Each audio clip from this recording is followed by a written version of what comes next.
Receptor VIP is a breakthrough hardware plug-in player that is incredibly powerful yet super easy to use.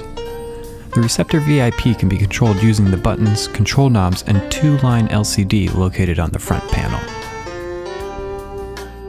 The first button we're going to look at is the power button. Press once to turn on, press twice to shut it down completely. Play mode, represented by the play button, is the super simple default mode that happens when the Receptor VIP powers up. While in play mode, you can select presets with the 2 encoder knobs next to the LCD screen.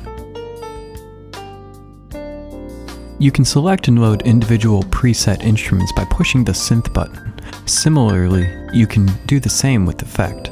When selecting individual instruments or effects, the synth and effects button will light up. If you want to add more instruments or view the other instruments on the rack, you can hit the Chan plus and minus button to browse or add to the currently loaded instruments and effects. When the synth button is lit up, you can modify any of the instrument parameters by pushing the edit button. This is also true for the effect button and also the mix button. The mix button, when pushed by itself, will allow you to set the master volume and pan, as well as add effects to the send channels.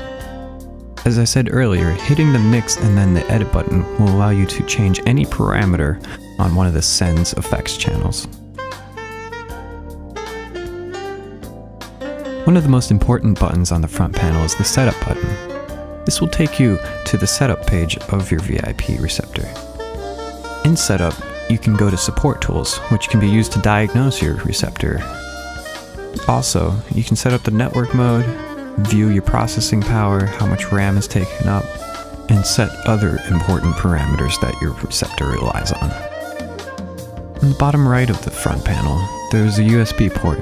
This was intended for an iLock, but it can also take a keyboard, MIDI controller, mouse, anything that has a USB.